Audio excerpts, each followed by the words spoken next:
What is different about you guys that allowed you to grow to such a scale versus all these other players?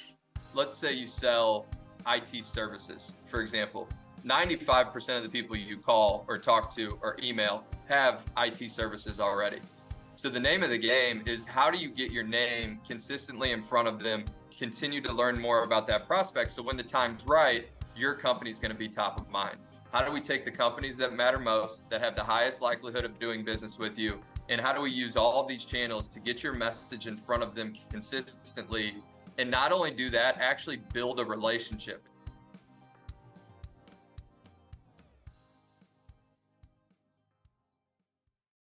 All right, Eric, I wanted to say thanks again for taking time out of your day to sit down and chat. But wanted to give you the opportunity first just to kind of tell the listeners what it is you do, a little bit about yourself. Sure. So thanks again today for having me. Really excited to be on the podcast and talking to you, and get the chance to talk to your viewership as well. So my name's Eric Watkins. I'm the president of Abstract Marketing Group. So Abstract Marketing Group is a sales development company. We're based out of St. Louis, and we focus on basically all different types of marketing, but primarily B2B lead generation. So we do that by way of phone, by way of email, by way of LinkedIn, and then we also do web development and SEO as well. So we've been in business for 15 years, a little over 15 years at this point, and been on the Inc. 5000 list 10 times. And I had the opportunity of starting in this company as an intern about 12 years ago. So I've seen it grow from 30 employees up to 600 plus employees. So it's been quite a crazy ride, and we're just really passionate about what we do and excited to unpack some of that with you today.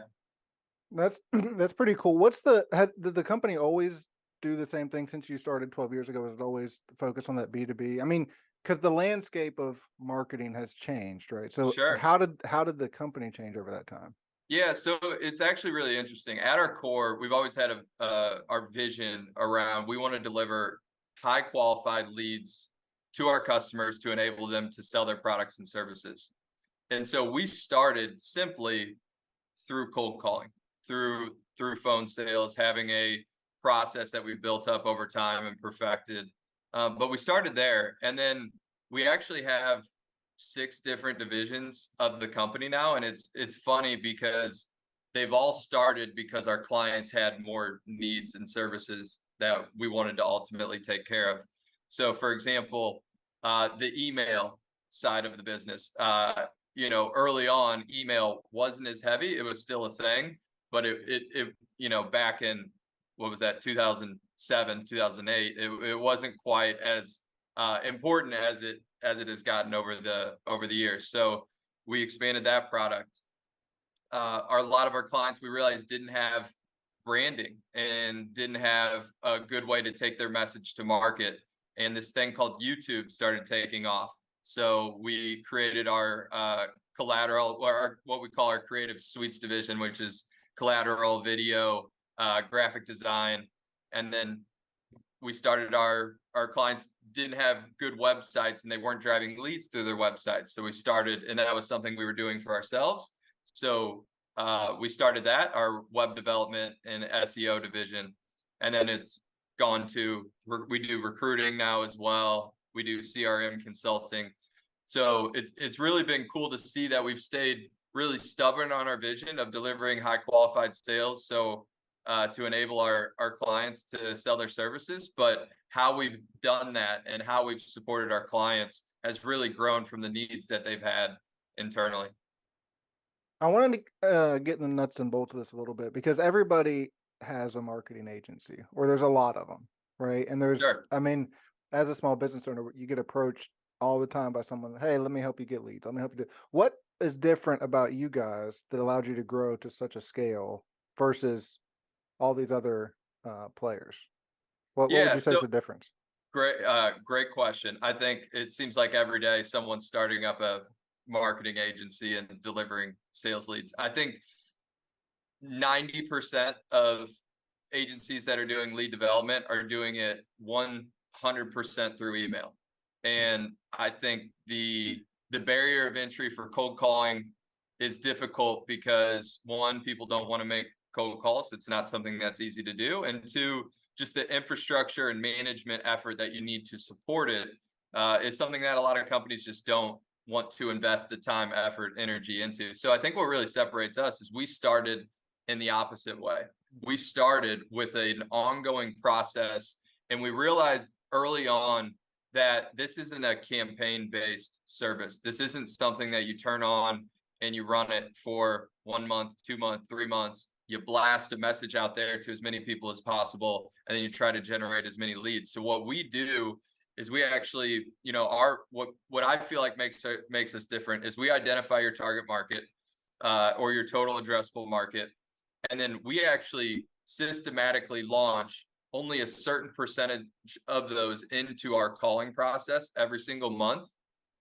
So we've actually built a process because the reality is, let's say you sell IT services, for example, 95% of the people you call or talk to or email have IT services already. So the name of the game is, how do you get your name consistently in front of them, continue to learn more about that prospect, so when the time's right, your company's going to be top of mind.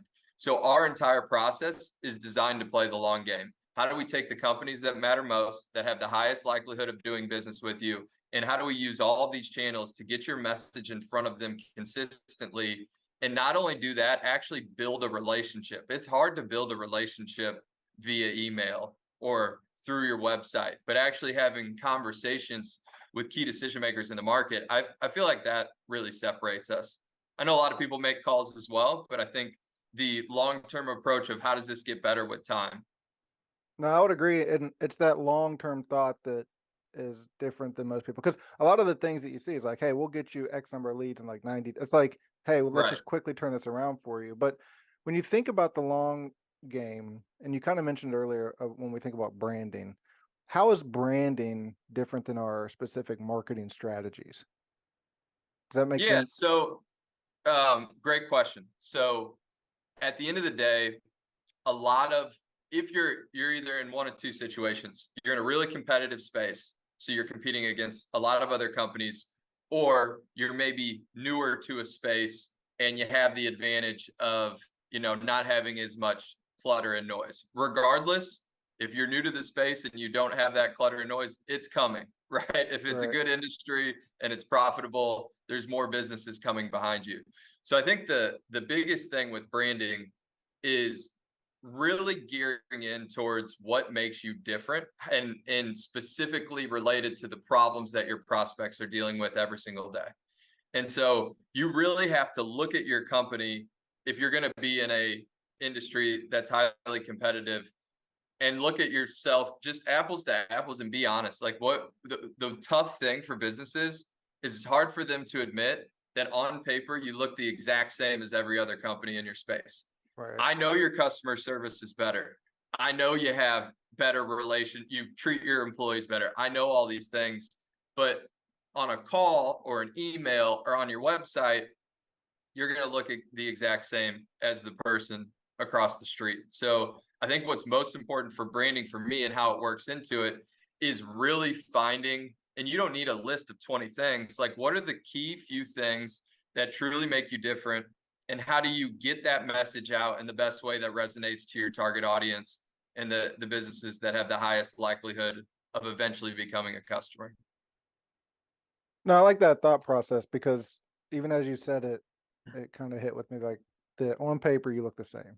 Because someone looking for your type of service is just gonna, whether they just search it or come across it some other way, they don't know what separates you unless you tell them. Yeah, and it's something that I've dealt with my whole career here, because I played, a variety of different roles coming up. And one of the roles that I really enjoyed most and was super passionate about was account management. So I worked with 35 to 40 different customers, help them develop their strategy and what they're doing and going to market. And one of the first conversations I'd have up front is I'd ask, what makes you different? And I'd always get, well, we truly try to learn our customers' business and we provide incredible customer service. And the first thing I'd have to say is, I'm sure you do, but so does everybody else. Right. That is what they're saying at least, and you don't know the difference until you actually experience that as a customer. So how you can actually do that up front, it's challenging and it's different, and you sort of have to check your ego because this is your baby, this is your business, you've been in it. But what do we do? And there's always, that's the cool thing about it, is there's always something. They don't have to become something else. When you truly unpack it and start asking the questions, there's something that really makes them different. That would also resonate with the people in the market. It's just really getting to the bottom of that.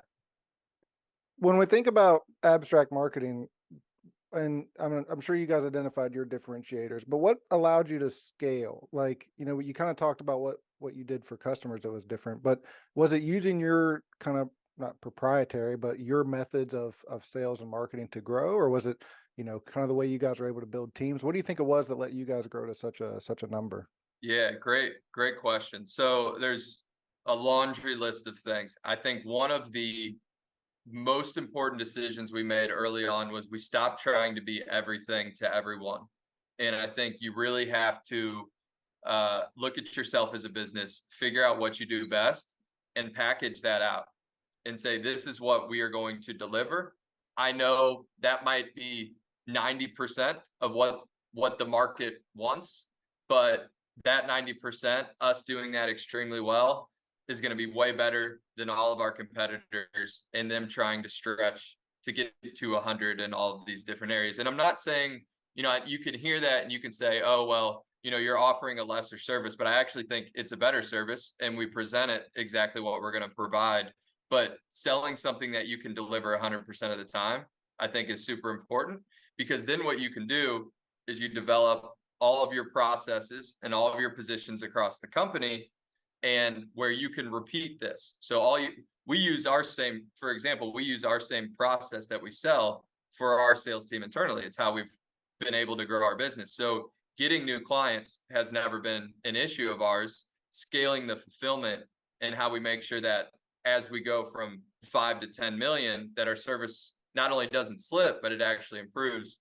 It's defining out those processes. And the beautiful thing that happens when you sort of have, an in the box product, is what I'll call it, is it creates vision for your employees, which helps you continue to scale and grow, because they can see, okay, every client pays X, and every person can fulfill X amount of clients.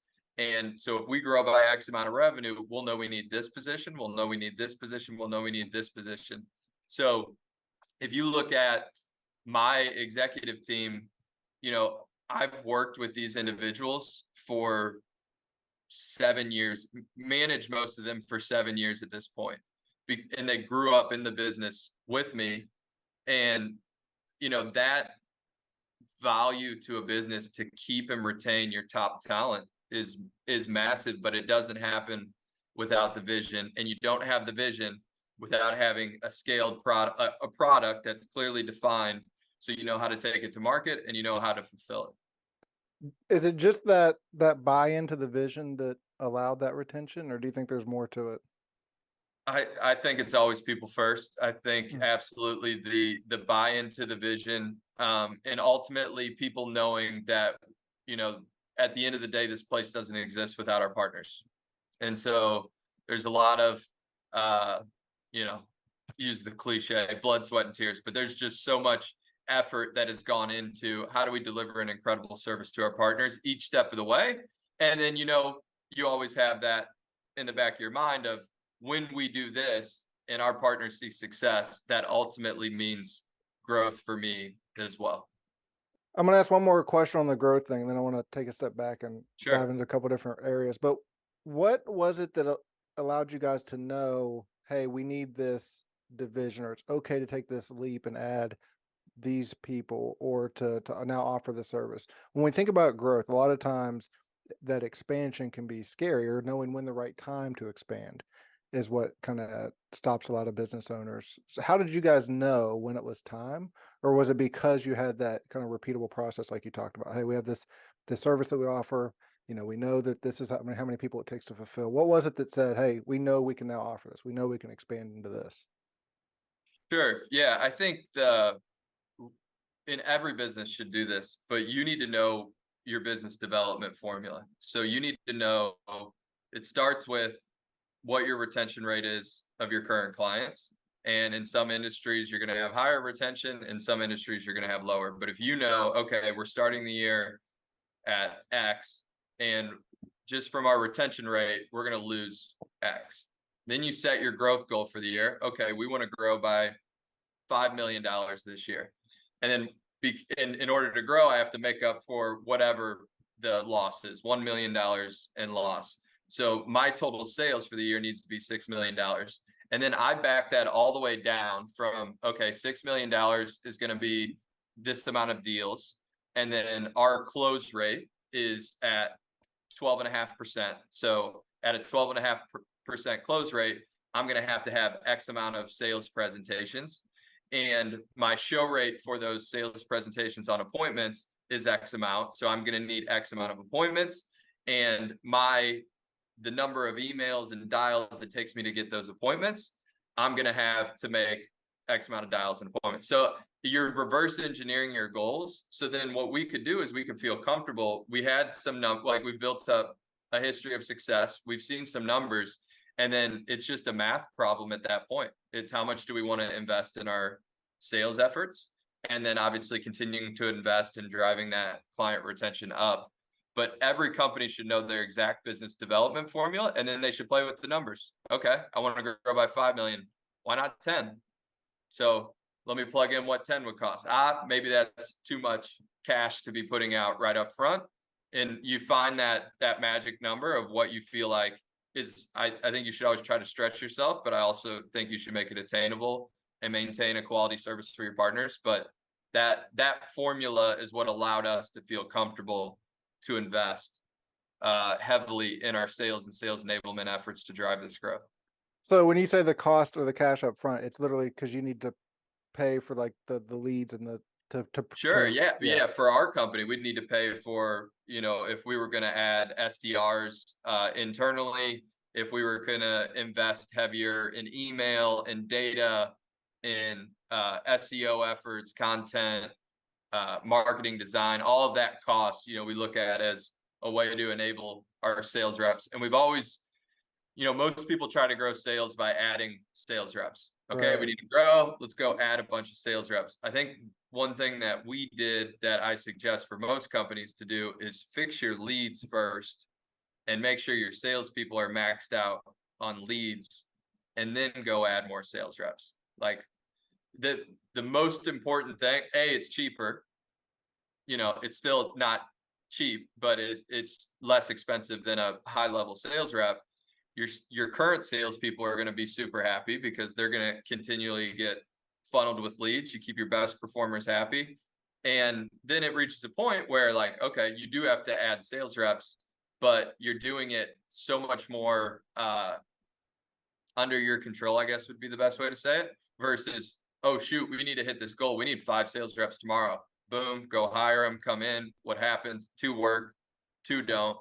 1's in the middle. And, you end up just spending a bunch of money, where if you would have invested those 5 sales reps of money into leads, you would have had a better return on your money.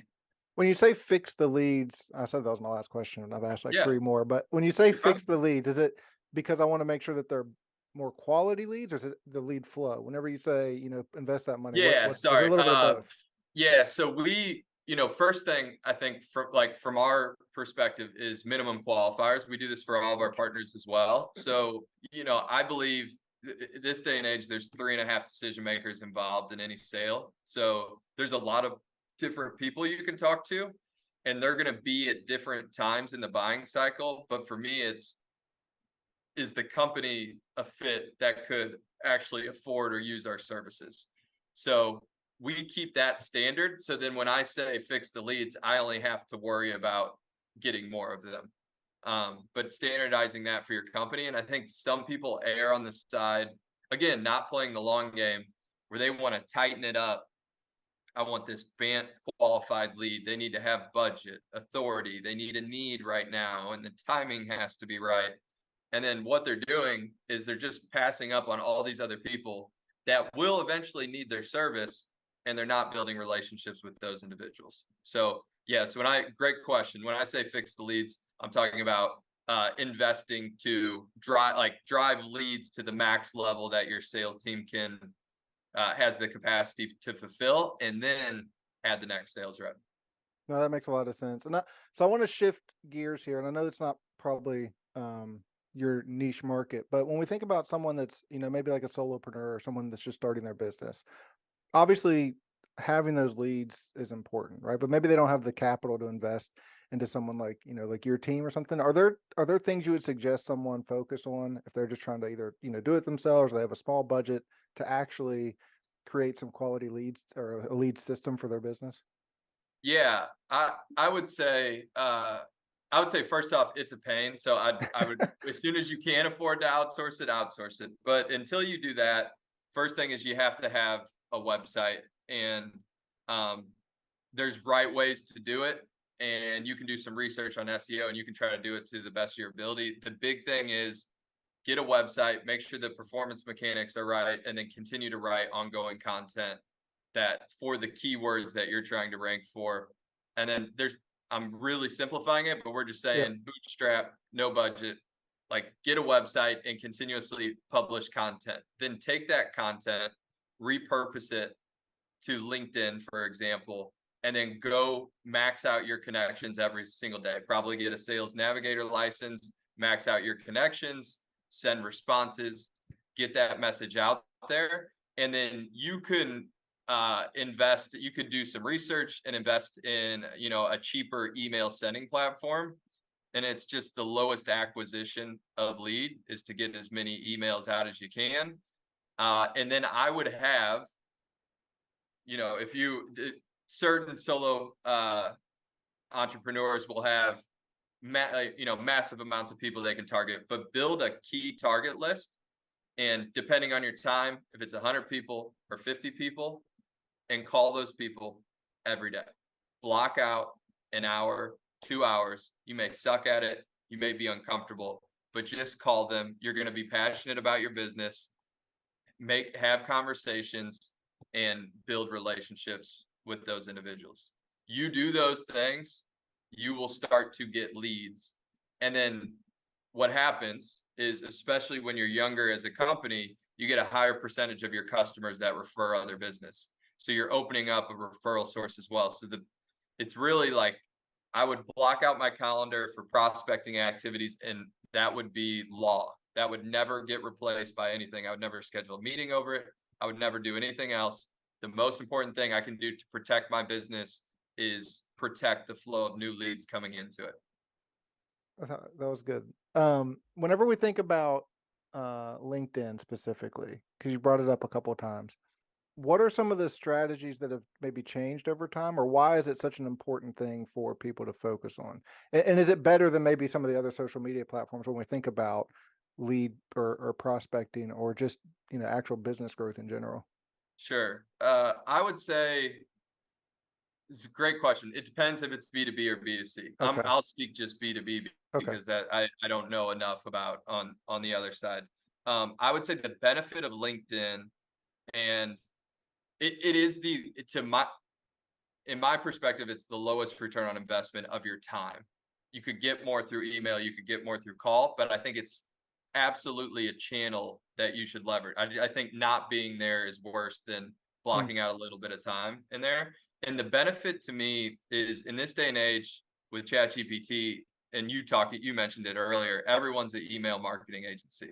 So I mean, I could open up my email today and I have hundreds of emails from people I don't know, right? Prospecting me for services. And because it's what we do as well, I like to look through and see, who caught my attention, who's sending relevant information.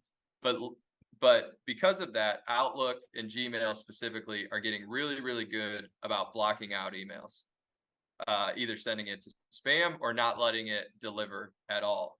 The benefit of LinkedIn is 100% of your messages are going to go through. So you're going to have a connection rate. You're still going to be mixed in with the clutter of everybody else, but just sending a quick note and asking to learn more about someone's business, like actually taking a second to look at what they do and learn more about their business, I read those messages. I've gotten, I do demos for software we use and different services, and I've set a lot of appointments through LinkedIn. I've set appointments through email, and then anybody who cold calls me, if I pick up, I always give them they always have a shot with me. Like, I just respect the grind. Well, you've been there. So what you talked about when we were thinking of like someone putting up their website or when they're initially doing their marketing, and it was about publishing content that was relative to their customer base. Has the idea of content in itself changed? I mean, because it used to be you could write some blog articles that, I mean, and that piece of it is still important. But when you think about an entire content strategy, what does that look like when you're talking to customers? Yeah, I think it absolutely has changed with ChatGPT and just the introduction of AI. You can get so much more content out and good content quicker. I think what it actually has made is strategy that much more important. So I think of it like the before you get the AI running and let it roll, it's like a ship. If you're 1 degree off right now, you're going to end up 10 miles off track. Uh, you know, 1 day later. So I think the biggest thing here is it's put more of an emphasis on, am I having the right strategy? Am I focused on the terms that are not only going to be relevant to Google to drive me up the rank, but also when someone reads this, they're going to want to click on it, and it's going to be good information that they can digest and be valuable to them. So I think the benefit is, yes, the barrier for entry of content has gotten so much easier to get a lot of content out, and it's not bad content, but it's become even more important of how you organize your sitemap and your strategy behind the scenes of writing for the relevant terms that are going to drive you up, to give you the best possibility when someone's looking for your services or questions around what you do. No, that makes a lot of sense. And I want to think about, you mentioned how difficult it is. I, I I think people have this mindset of like, oh, going into business is like, what I should do, or the easiest path. But it is hard, and getting off the ground is difficult. So I want to talk specifically about like your path. You started at this company while you were in college. Why? I guess I don't want to speak for you, but why stay there and build something with others rather than, hey, I want to go start my own agency? Or what was the mindset around, hey, I want to work here and I want to like kind of grow up with the company? Yeah, no, it's such a great point. And, of course, in any person's journey, they're always looking around and, seeing what else is out there. And I think the main reason why I've always kind of kept my head down and focused on growing this is because my CEO, who's really been my mentor along the way, Scott Scully, he's always given me vision along the way. So he was always keeping me in the know, informing me about where we're going. And I think sometimes founders or leaders or CEOs can hold some of that stuff tight to their chest, and they may not realize that just that one comment or that one note is what's going to keep this person here tied into the vision over time. So I would say just having that vision and opportunity, and then and that's sort of the selfish way of looking at it. And then the other part is I'm invested in the people. I mentioned how long I've worked with my team. I've worked alongside a lot of people in this organization, and what drives me more than money or success or anything else is seeing growth in myself and others. And so, like, I'm just passionate about seeing these people that came in as scared little SDRs that didn't want to cold call, that maybe cried on their first day or whatever it may be, and now they're EVPs running divisions and just have taken their skill set to a whole new level. So I think the benefit is we've grown every year. We've grown by a minimum of 20% every year, but COVID since I've been here. And so I never had to get into that spot where like maybe we won't grow or maybe that vision's not true. So that's probably part of the reason. Hmm. But I've just seen the growth in our people, in our company, and the vision's real. And it's I think people underestimate this. This is like, times have changed. And if you job hop, yes, you can get that $10,000 raise or $15,000 raise. And that sounds like a lot of money at the time, and it is a lot of money. I'm not here to say it's not. But where would you have been if you truly, like, if you were, first of all, you got to be at a growing company. I Right. would make that caveat. If you're at a place that's not growing, there's not going to be vision and opportunity. But if you're at a growing company, like, where could you really be in 5, 7 years? And I just always looked at it as, I saw how painful it was starting up the business, and everyone thinks it's easy. There's nothing easy about it at all. And I saw how hard it was to get over that, get to that $5 million mark and then get to that $10 million mark. And it doesn't matter where you're at, nothing ever gets easier. But that start is just a different kind of stress and anxiety. And I've been fortunate enough to not have to go start my own thing, to have a lot of opportunity for myself. Sorry, long-winded No, answer. Great no, question. no, that's good. And what is it? Do you think there's something specific to you that makes you a good leader and a good person that was able to grow in the company? Was it kind of just being at the right place, or like how do you think about leadership development? Because obviously you built leaders underneath you now. Like, is it a certain personality type, or is it really just investing in people and they can change into that role? Yeah, I actually think, and maybe I differ from a lot of people, I think anybody can be a leader with Mm. the right nurture and development. I know a lot of people like to say, like, top performer, don't never promote your top performer. And I actually disagree with that. Now, I will say there's definitely some top performers that should never be leaders, and I'm not here to claim all of them, but but I think ultimately, yeah, anybody with the right nurturing and uh, obviously they have to come to the table with a self-awareness and a mindset to want to do it, can be great leaders. And I think, for me, what it's sort of, I love the quote, "Your biggest strength is your biggest weakness." Sort of the yin and the yang. It's always been the case. I think for me, I had such a fear of failure along the way. I've always kind of been sort of a perfectionist of, I never want to let anybody down, so to speak. So that created this hunger and desire to continue to learn and read books and do whatever it took to put myself in a position where I'd never be that leader, where someone on my team would be like, he doesn't even really know what he's doing, or like he's not providing any value. And so I think for me, that's what drove it. And then, I think as a leader, you create what I call a culture of constant improvement. I have like 7 steps in effectively leading a team. And one of the steps, which a lot of people overlook, is like they need to improve themselves. It's not Mm. your job necessarily as the leader to be able to look back and say, I did this, I did this, I did this. And that's why they are where they are today. Like, you create the environment, they do the work.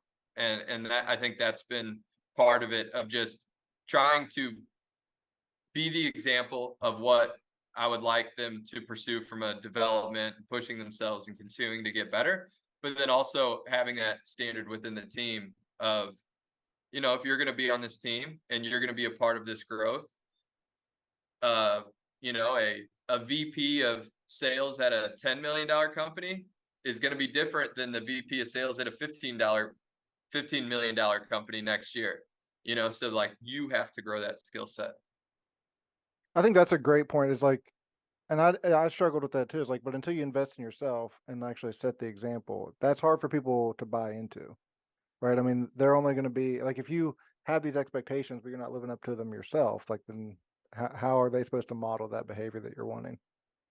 I remember a meeting like so vividly. I think I was 24. I was in my first manager role, and they like suggested we needed to read a business book.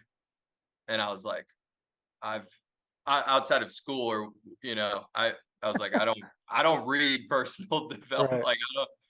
And I forced myself to do it. And then I remember looking at it like, you know, how valuable is this? Like, this book was $20 and 5 hours of my time. Like, could this actually put me in an entirely different situation 5 years from now? And I kind of became addicted to that, of like, this knowledge. There's so many people that have experienced and gone through so many things, and gone out and published it and done podcasts, like you're cheating yourself to not learn from everyone else's experiences and mistakes. So I just really bought into that, and been lucky enough to be surrounded by really good people that have done the same. No, I think that's what you touched on is really important because it's investing in yourself. A lot of people maybe don't want to read like yourself. But yeah, hey, I'm not an avid reader before Sure. this, but there's other ways now to get it. You can watch YouTube videos, you can listen to podcasts. I mean, there's ways to get information. And like you said, there's so many people that have been there before or have very applicable knowledge that can help you along the way. Like, I mean, look at the stuff you've shared today. And the other thing I think is even as employers, I don't know if we got caught up in certain aspects of. I'll speak for myself. Like when there was a lot of job hopping going on around COVID and things like that, you start to think about, oh well, if this person's not working out, like I'll just find the next one. Where it's like I started to rethink that. Where it's like, maybe we should try them in different roles that match their strengths better. And you kind of touched on it before we were recording, but that adaptability in the workspace. How do you think about, like, hey, I want to actually, instead of just getting rid of somebody, let me try and find a role that actually fits them better? And what is the risk around that in business? Yeah, that's a great point. So if I look at my journey myself, I actually started in operations, and I was really more operationally minded before I got into sales and sales management. But that operations experience has been like the foundation of what's allowed me to progress through the rest of the company, because I understood how our CRM worked, how the data worked, data analytics, and how to, it really drives a lot of how I lead the company today. And we are borderline crazy about this. Like if I look at my team, all of them, my VP of accounts was in sales. My VP of our fulfillment product was running our marketing and sales enablement division. My VP of training did recruiting. And we just move people around the business because when you grow, you have needs. And the first thing you have to do, the risk is, you're taking somebody out of position that they may have even been good at. Or maybe, there was someone that could do it close to as well. And so you move them somewhere else where there's a bigger need in the business. So the risk is you're not going outside and getting this expert that's done it for a ton of years.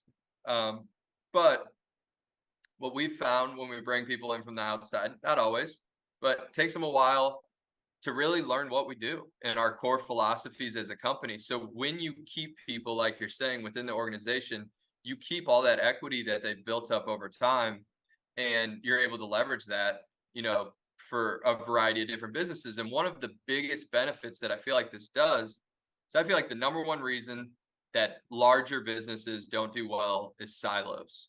Everybody starts Yeah. working in their department, and they're only focused on what they're doing, and they're not working together and collaborating towards the ultimate mission and vision. And when I move somebody from recruiting to implementations to training, they not only now have the awareness of what's going on in those other divisions, they have relationships with the people in those divisions. So they're collaborating on in ways and things that I wouldn't have even thought of before, because they saw the inside of this and they saw this other side. So I'm a huge believer for the company to move people around into different positions for awareness and collaboration. But I'm also a huge believer for the people. Like I think sometimes, again, maybe it's easy for me to say looking back now, and I was right place, right time. A lot of things went right for me to be able to get here. But if I didn't have that operations experience, I wouldn't be here right Right. now. And it's hard for a sales rep that's really performing well to say, hey, maybe I should take on an account management role, or someone in operations making the decision to, hey, this will be really uncomfortable, but maybe I should take on a SDR role. But those different skill sets are going to put them in such a different position in 5 years, 10 years, by having the variety.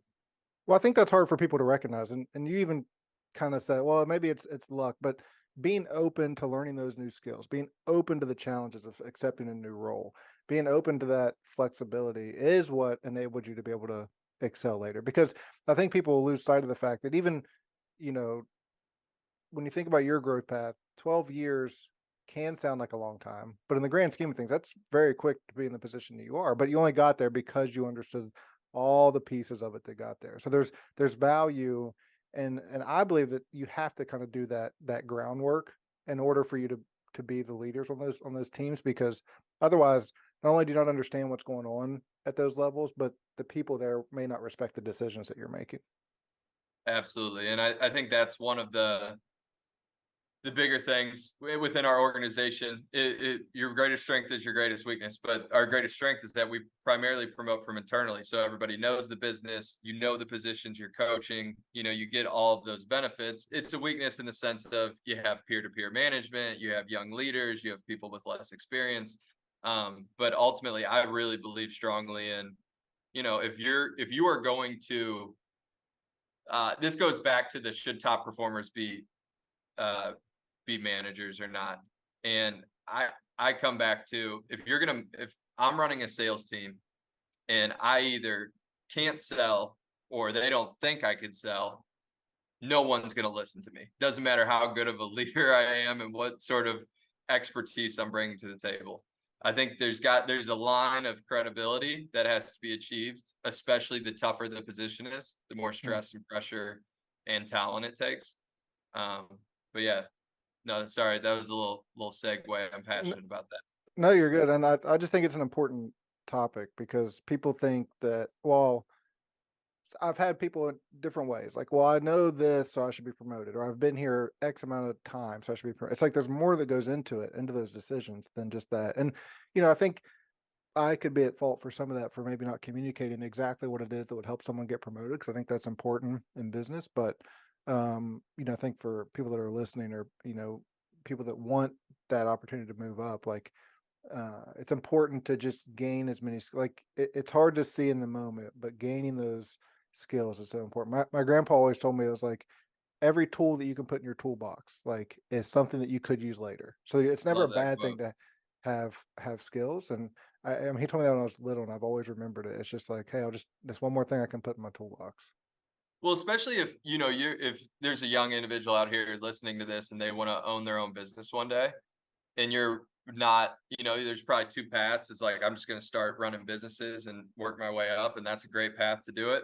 And then there's the other path of like I'm working at a company right now. Move around, like Yeah. get the awareness and experience because you're going to have to know all those different areas. Yes, you can hire people to that do know it, but you always want to be able to check people a little bit. Like you don't want to take everything as fact.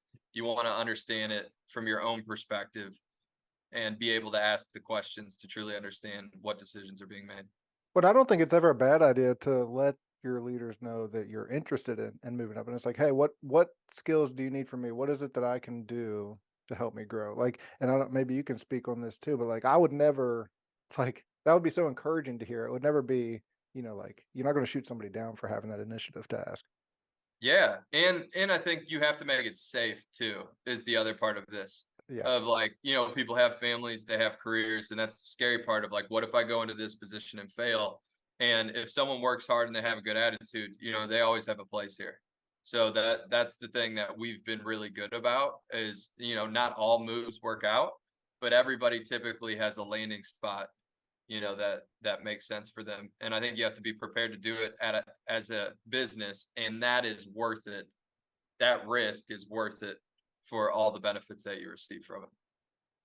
Now, that idea of safety is key. And I think that's why, we were talking earlier about why I have such a varied interview pro like the people that come on the show. And it's like a lot of them recently have been in the mental health space. And I think it's because I realized, I have young kids, but I realized that being able to have conversations about with people in difficult situations is so important. And it's like it was a way for me to like invest that time myself and ask questions, but also I thought that it'd be valuable for other people to hear, because I just think that anytime, we kind of talked about it, you're working on yourself, or you can learn, and especially those interpersonal skills. I mean, that's just never going to be a bad tool in your toolbox. Yeah, and I think it's always something like, people, and maybe this is just me and I'm not as good as others, but people think like, oh, you get you do presentations a lot, so you're just naturally and you don't even think Mhm. about it anymore, or you have tough conversations all the time, so you're really good at them. Yes, there's like a level of experience that helps, but it's something you have to constantly sharpen. And I don't think people think about that a lot, but you Yeah. always have to sharpen your skills and stay like I'll try to go in and make cold calls, every month, every other month. Wow. Just as like a keep my edge a little bit, Mhm. it's like I think that's the part that's overlooked is like this, it's never over, I guess is the moral of it is that you always have to continue developing and practicing and doing all that. No, I think that was important too. Like it takes years and years to become an overnight success, right? I mean, so when Right. someone looks like they're good at something, it's typically not because they were just born with the innate ability to do that. It's from a lot of repetitions. Absolutely. Absolutely. Now, so hey, I'll I'm gonna be, you know, cognizant of your time here, but I want to give you a chance just to, hey, where can people find what you guys are doing, what you're doing specifically? What's the best place for them to follow along? Sure. So www.abstractmg.com.